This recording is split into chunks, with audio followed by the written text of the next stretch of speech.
artist, and I'm here today with setting up the first week of August in my soul care planner of 2025. I'll give you a good idea for the layout of the journal.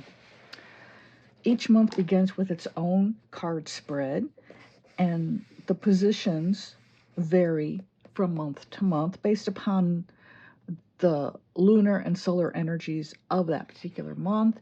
You get lovely artwork on the right hand side. You've got room here to write out your card interpretations of your card pull, and then it goes into the overview of the month, and it covers when the sun changes sun signs. It also gives you the dates for each of the quarter moons. It gives you a space to write down your gratitude. You have soul goals here, weekly magic, breaking down your month into small steps by the week. And then here you have your 2-page monthly spread, and there's a little icon in each box to show you where the lunar phase is at.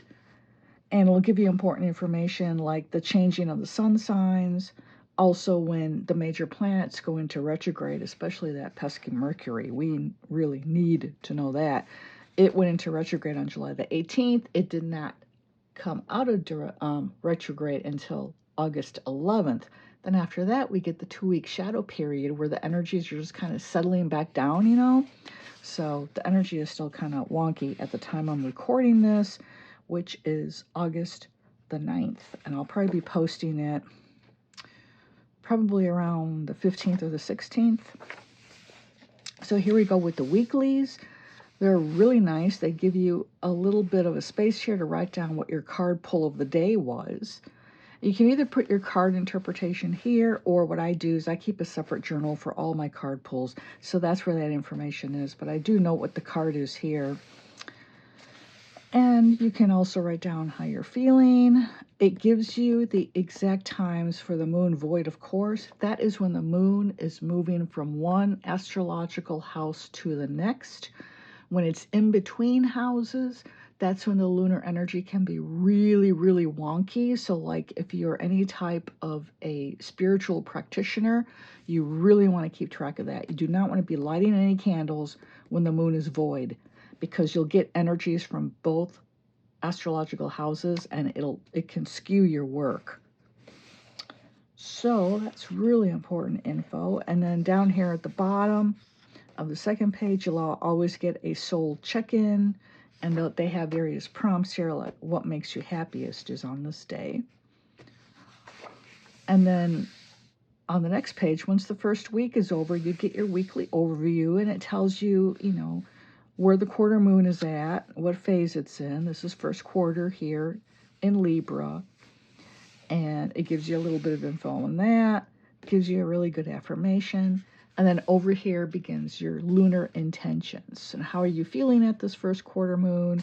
What actions are you taking this week towards your new moon intention? Again, it's really a lovely planner. Then here you get your second week set up just like the first, except here your soul check-in prompt is, how can you use your gifts to help others? So see, this will vary from week to week. Then again, with the weekly overview, they go over the energy of the full moon in Capricorn that occurred on July 10th. And it gives you some keywords of that, some ideas for your soul care, self-care, spiritual practice. And again, it has lunar intentions, because now we're talking about the full moon.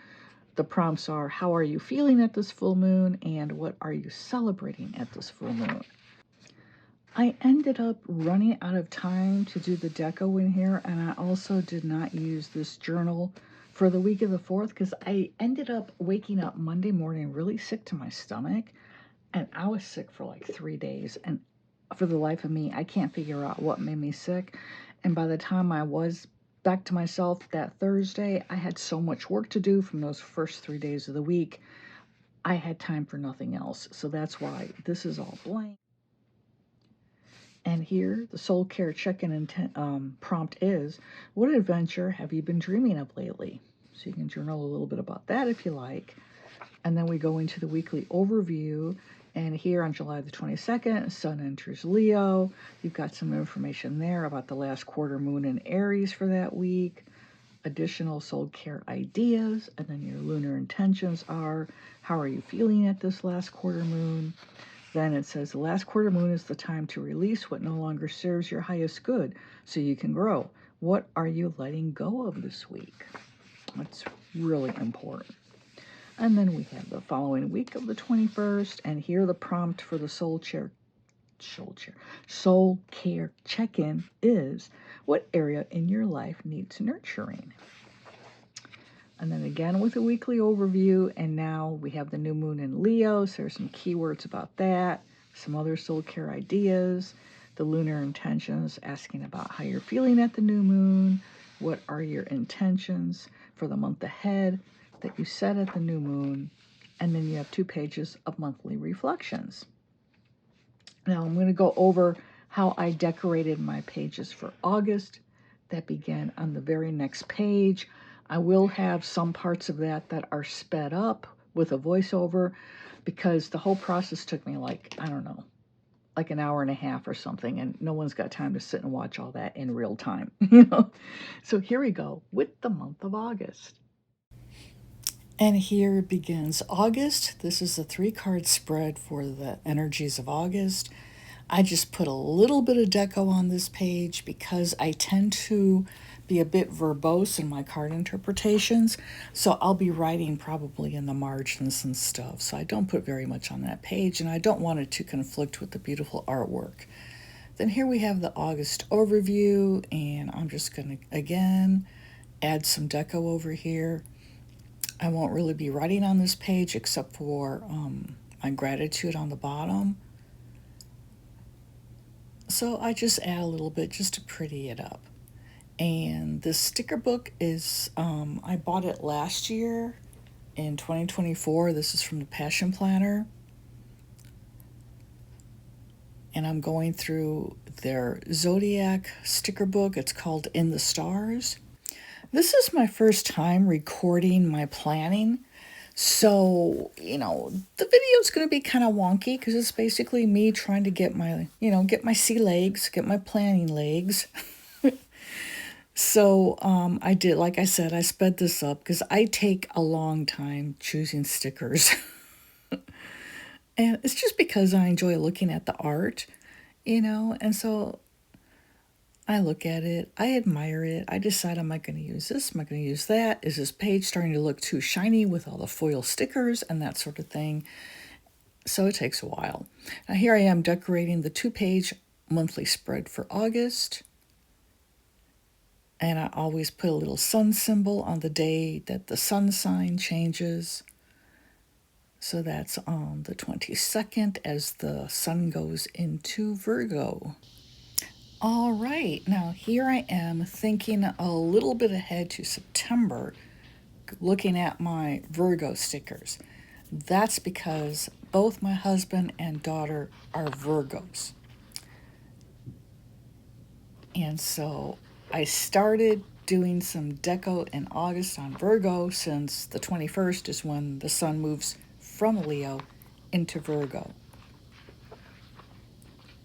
The thing is, while I was doing that, I didn't realize I should have just saved that for September, but, whatever.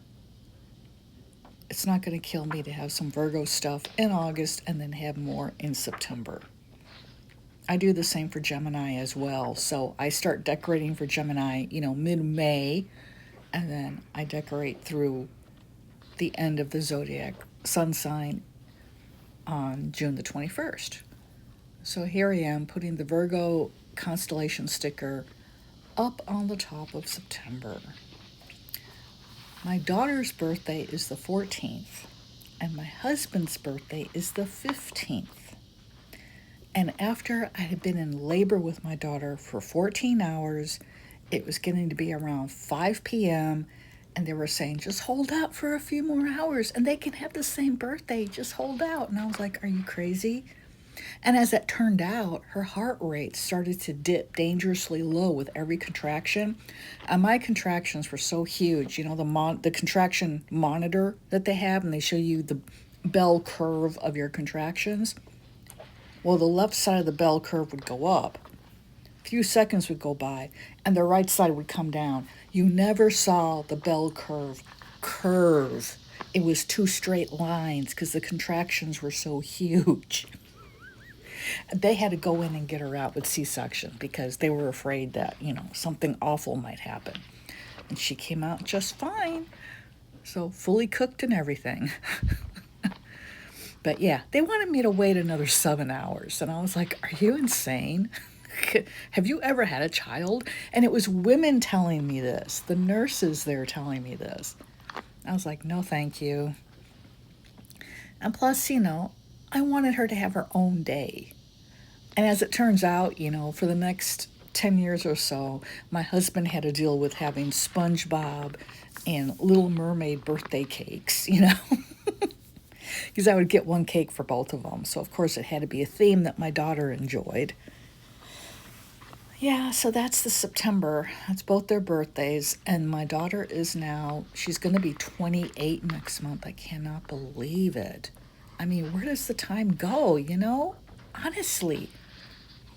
And she got married. She's going to have her second anniversary in October. And the young man she married, his birthday is September 30th. So we now have 3 September birthdays.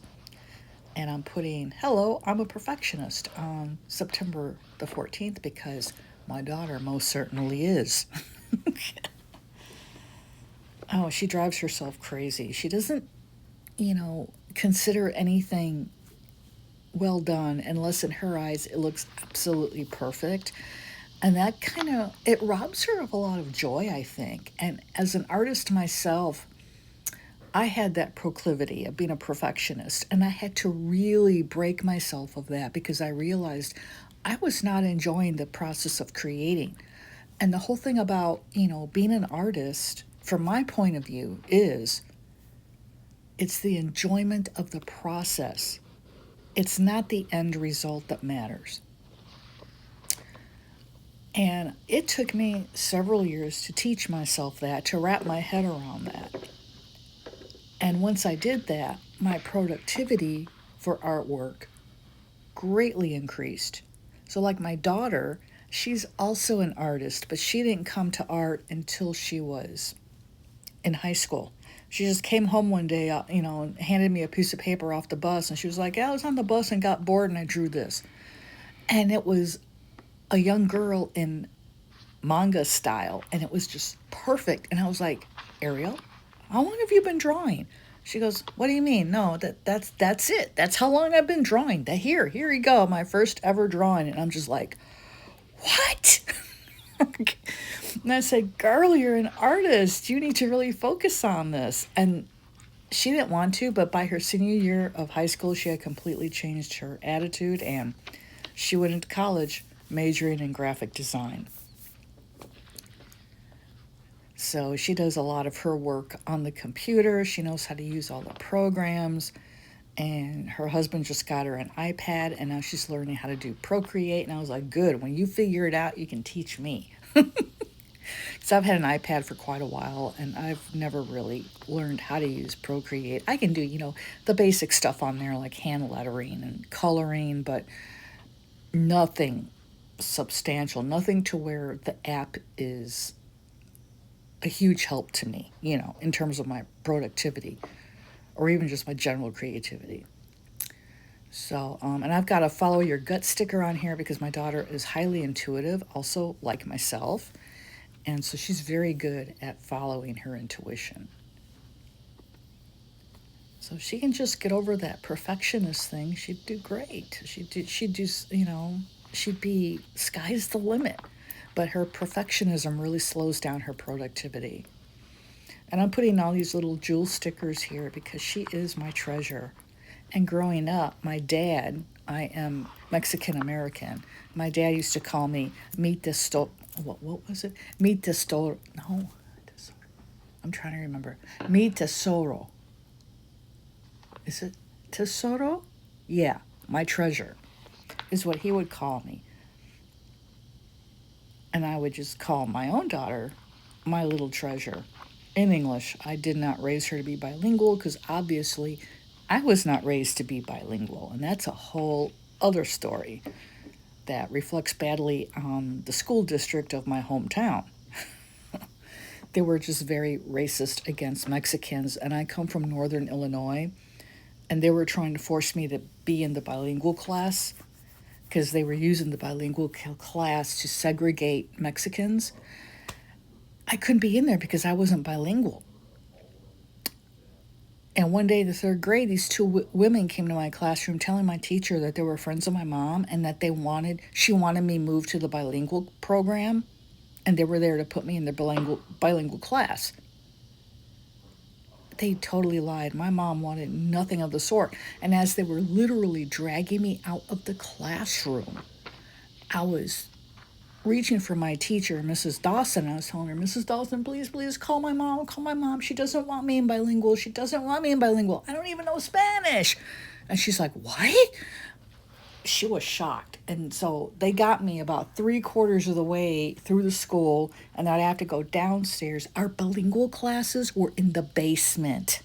Yeah, that's what they thought of us Mexicans in my hometown. They shoved all the kids in the basement of my elementary school, all the Mexican kids, while all the other kids had all the nice classrooms upstairs on the first and second floors. Yeah. Real nice, right? Yeah, and Mrs. Dawson came, grabbed me right when they were going to put me in a desk in the bilingual class and said, her mother's coming to the school right now to sort this out. Meanwhile, she wants her daughter back in my classroom until she gets here. And I guess those women thought mom was going to be okay with it. I don't know. But my third grade class was down the hall from the principal's office. And about 20 minutes later, I could hear my mom screaming from the principal's office to the principal about what had happened. Yeah, that was crazy. But, that was back in the day when, discrimination and racism was considered to be okay. And they did shit like that. I'm telling you, it's amazing that I didn't end up badly traumatized by that. And I didn't, because my parents were always my champions. I knew my mom would come to the school as long as my teacher would call her. She'd come to the school and sort it all out. And that's exactly what happened. And those women never attempted to drag me off into the bilingual program again after that. But it was wild times. And especially at that time, too, I was the only Hispanic in my elementary class through kindergarten, first, second, and third grades, until halfway through fourth grade, when this kid named Jesse moved into town. He was also Mexican American, and he was put in my class. So there you go. A little story of my elementary school experiences.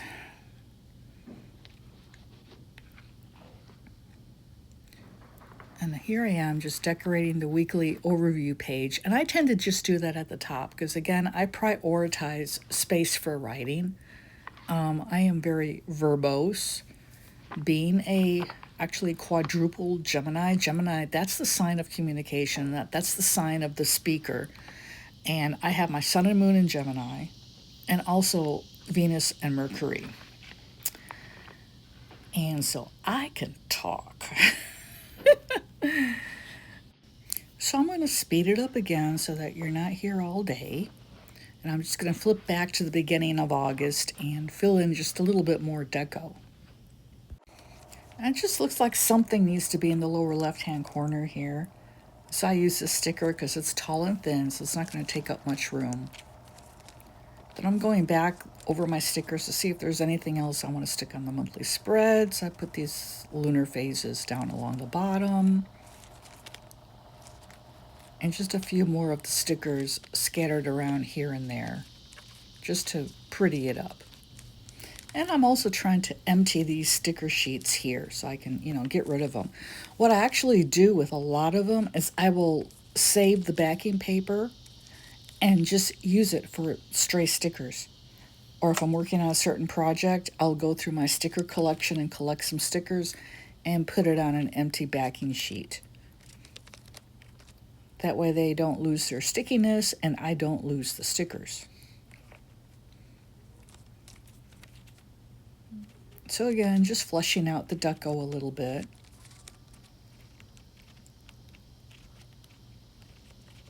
So that I can hopefully get these 2 sticker sheets completely used up. Then I can move on to more sticker sheets. Sometimes they just don't want to come up, you know, and that's kind of an issue with Passion Planner.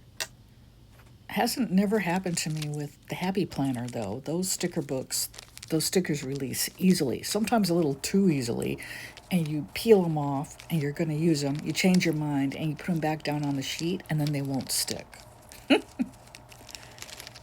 And now I'm just peeling off the framing of those stickers and throwing it out, and I've got that empty sticker backing.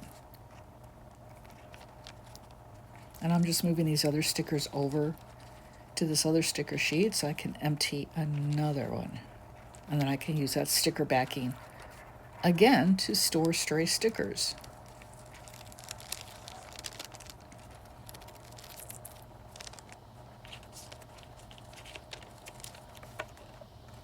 Now here's the week of the 28th.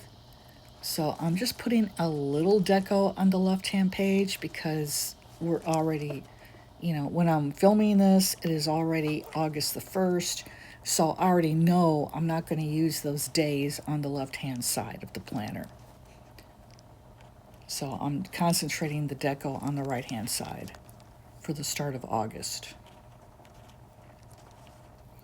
My dad's birthday was August the 3rd. So that's why those little gems are there, because again, he used to always call me my treasure or mi tesoro. And so, yeah, I really miss my dad. He passed away in 2009. My mom passed 18 months before he did, and both of them passed after long illnesses, and it was just extremely traumatic. August the 1st is my best friend's birthday. She's my best friend from college. So we've known each other since 1981. And she lives in Chicago. We both attended undergrad at Northwestern University in Evanston, Illinois. She majored in radio, TV, film, and I majored in anthropology. And she remained back in the area. She was originally from Chicago anyway, so she just stayed there. And she is a Montessori elementary school teacher, and she has a doctorate in education. And I have a doctorate in Latin American Studies from the University of Texas in Austin. And my specialty is the ancient civilization of the classic Maya of Central America. And that was so much fun to study. I never wanted to leave. And I was just like, I literally asked my advisor, is there a way I can stay and get another doctorate in something related so I can just keep studying this? And she was like, no. Yeah, I really wanted to try to get a double doctorate. Not for an ego thing. I just love to learn, you know?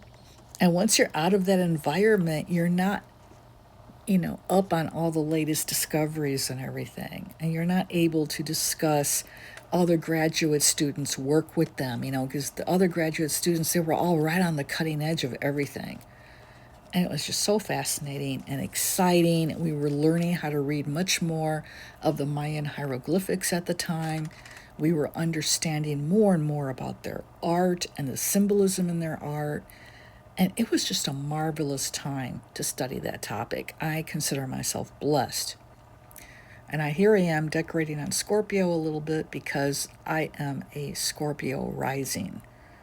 So yes, I can be sharp-tongued if I need to be. And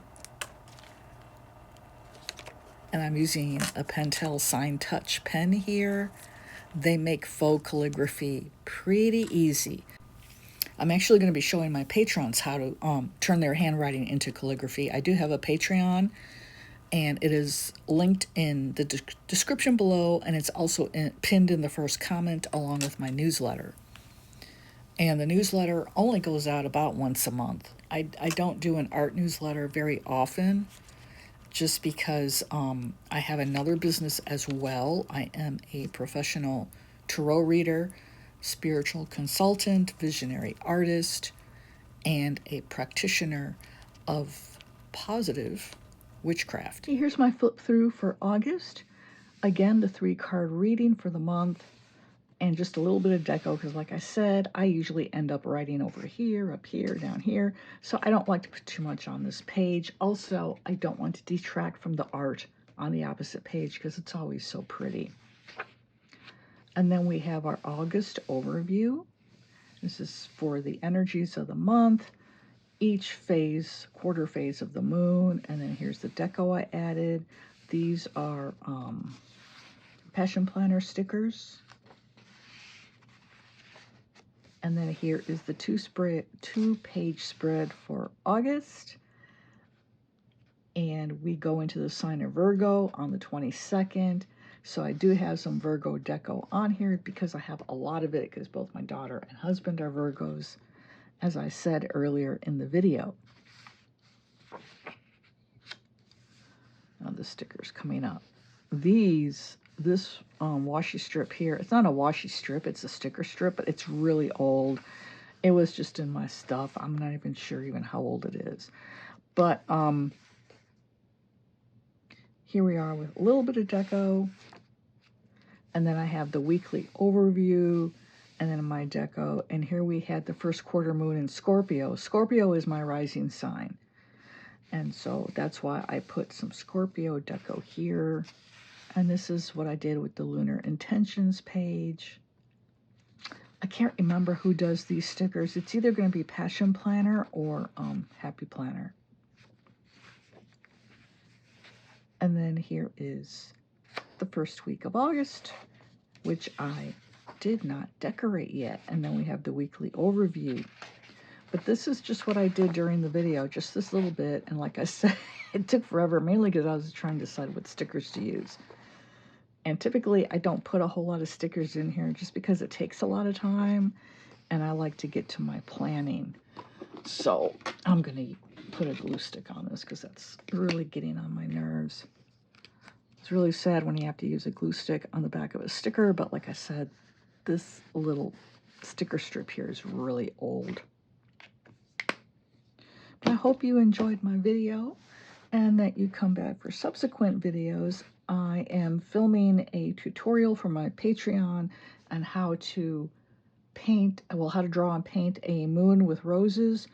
And that's going to be posted to my Patreon, and I will have photographs of the finished product over on my Instagram in case you want to go check out the drawing and see if maybe you'd like to join my Patreon to learn how to paint that project. Thanks a lot for watching. Wishing you all a blessed day ahead.